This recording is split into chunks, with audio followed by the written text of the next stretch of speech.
नमस्कार दोस्तों, अभी आप देख रहे हैं दैनिक लाइव न्यूज 24। आइए नजर डालते हैं आज की बड़ी खबरों पे। अश्रुपूर्ण नेत्रों से वैशाली के लोगों ने दे पूर्व मंत्री स्वर्गीय रघुवंश प्रसाद सिंह के पार्थिव शरीर को विदाई। वैशाली जिला ब्यूरो प्रभंजन कुमार मिश्रा के साथ कमलेश किशोर की रिपोर्ट। 13 सितंबर 2020 के दिन भारतीय राजनीति के दुनिया में एक बहुत बड़ी हस्ती सीधे साधे राजनीतिज्ञ डॉक्टर रघुवंश प्रसाद सिंह का निधन इलाज के दौरान एम्स में हो गया। डॉक्टर रघुवंश प्रसाद सिंह का जन्म 6 जून 1946 को वैशाली जिले के शाहपुर गांव में हुआ था। रघुवंश प्रसाद सिंह अपनी पढ़ाई खत्म करने के बाद लेक्चरर के पद पर सीतामढ़ी के गोयनका कॉलेज में कार्य कर रहे थे। उसी दौरान स्वर्गीय सिंह का पदार्पण बिहार की राजनीति में हुआ। 1977 में जब वे सोशलिस्ट पार्टी के सचिव बनाए गए थे, उसी समय इन्हें पहली बार विधानसभा चुनाव में बेलसंड से टिकट मिला और रघुवंश प्रसाद सिंह ने अपनी पहली जीत दर्ज की। यह क्रम 1985 में भी इसी तरह चला।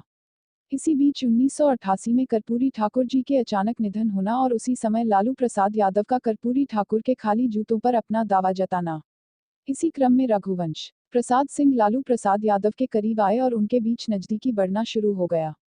1990 में रघुवंश बाबू विधानसभा चुनाव हार गए, जिसके बाद लालू प्रसाद यादव के कहने पर रघुवंश प्रसाद सिंह पहली बार 1996 में वैशाली संसदीय क्षेत्र से समता पार्टी के उम्मीदवार वृषण पटेल को 62,683 मतों से हरा का पहली बार लोकसभा में पहुंचे, जिसमें उन्हें राज्य मंत्री का पद दिया गया।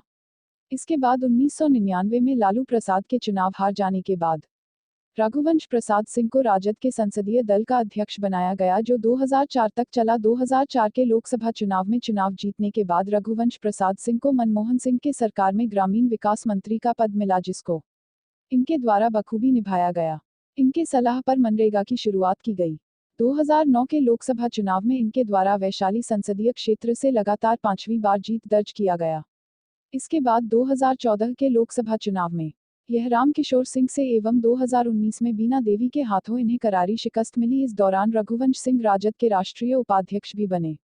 इस साल 74 वर्ष की उम्र में रघुवंश प्रसाद सिंह वैश्विक महामारी कोरोना वायरस से 17 जून 2020 को संक्रमित हो गए, जिससे स्वस्थ होकर निकले ही थे कि काल ने बीमारी का रूप ले एक बार फिर इनको अपने वश में जाकर लिया, जिसके इलाज के दौरान दिल्ली के एम्स अस्पताल में इन्होंने 13 सितंबर 2020 के दिन में अपने जीवन की आखिरी सांस ली। इस तरह एक सच्चे और सादा जीवन जीने वाले राजनीतिक गलियारे में स्वच्छ छवि के लिए जाने जाने वाले रघुवंश प्रसाद सिंह का 74 वर्ष की उम्र में 43 वर्ष की राजनीतिक सफर थम गई। आज 14 सितंबर 2020 को रघुवंश बाबू का पार्थिव शरीर पटना इनके आवास से इनके कर्मस्थली वैशाली के धरती पर दर्शन के लिए लाया गया, जो कि दर्शन के बाद वैशाली से पटेड़ी, बेलसर, गोरौल, भगवानपुर, इमादपुर होते हुए इनके पैतृक गांव पहुंचा, जहां से दर्शन के बाद इनका शरीर पंचतत्व में विलीन हो गया। रघुवंश बाबू आदरणीय आज हम लोगों के बीच नहीं, सभी लोगों ने कोई नहीं जाएंगे, खाली करिए। और ये खबर सुनकर के हम लोग ही नहीं बल्कि पूरा राष्ट्रीय जनता दल के हर एक नेता कार्यकर्ता सब लोग शोक में हैं, मरमाहत हैं। एक पूरा समाजवादी नेता है और हमारे अभिभावक हमको मेरे पिता की कमी उन्होंने खलने नहीं दी। जब भी ज़रूरत पड़ी वो हमेशा हमें आशीर्वाद देने का काम किया, सही रास्ता दिखाने का काम, हौसला जो है वो बढ़ाने का काम। और लालू जी अनोखा रिश्ता था, वो किसी से छुपाया पता है।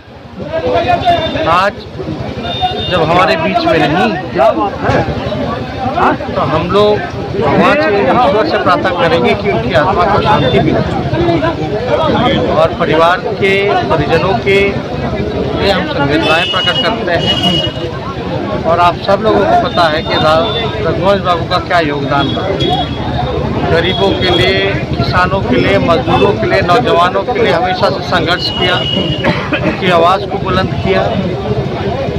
और जब लालू जी रेल मंत्री थे, जब लालू जी ने 90,000 करोड़ का मुनाफा रेलवे को दिलाया था, तो रघुवंश बाबू ने मनरेगा योजना की थी। दूरदृष्टा आप देख सकते हैं, जो बेरोजगार हैं, जो मजदूर भाई हैं, ताकि पलायन ना हो, लोगों को हर हाथ रोजगार मिले, गारंटीड रोजगार मिले। इसके लिए मनरेगा योजना जो है चालू रघुवंश बाबू ने और यूपीए के समय लालू जी जब थे केंद्र में तब किया गया। पटना में जो सड़कों का जाल या बिहार भर में जो सड़कों का जाल जो नज़र आ रहा है, हम आपको बताना चाहेंगे इसमें यूपीए सरकार का, रघुवंश बाबू का, लालू जी का बहुत बड़ा रोल था कि जो प्रधानमंत्री सड़क योजना के तहत देश भर में सबसे ज़्यादा पैसा अगर रघुवंश जी ने, लालू जी ने दिया है तो वो बिहार को दिलाया। और ये पटना में जितने रोड जो चमक रहे हैं ये सारा देन जो है ये रघुवंश जी का रहा जब वो ग्रामीण विकास मंत्री रहे।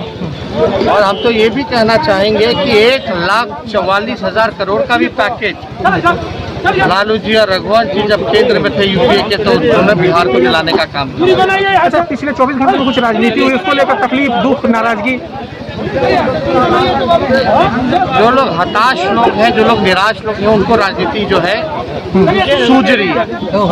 ये वही लोग हैं जो अब तक रघुवंश जी का हालचाल नहीं लेते थे, तो हमको इस पर ज़्यादा कोई पीछे खड़े सभी लोगों से अनुरोध है कि वहाँ से रास्ता खाली कर दें। मजबूत नेता रहे वहाँ से रास्ता खाली करें और में। विचारधारा, नीति और सिद्धांत से कभी भी समझौता नहीं किया। इसलिए नकारात्मक चीज़ों पे हमको कोई टिप्पा टिप्पणी नहीं करनी है। हम लोग शोक में हैं और हम लोग ईश्वर से प्रार्थना करते हैं कि उनकी आत्मा को शांति मिले, भगवान बाबू को अमर रहे।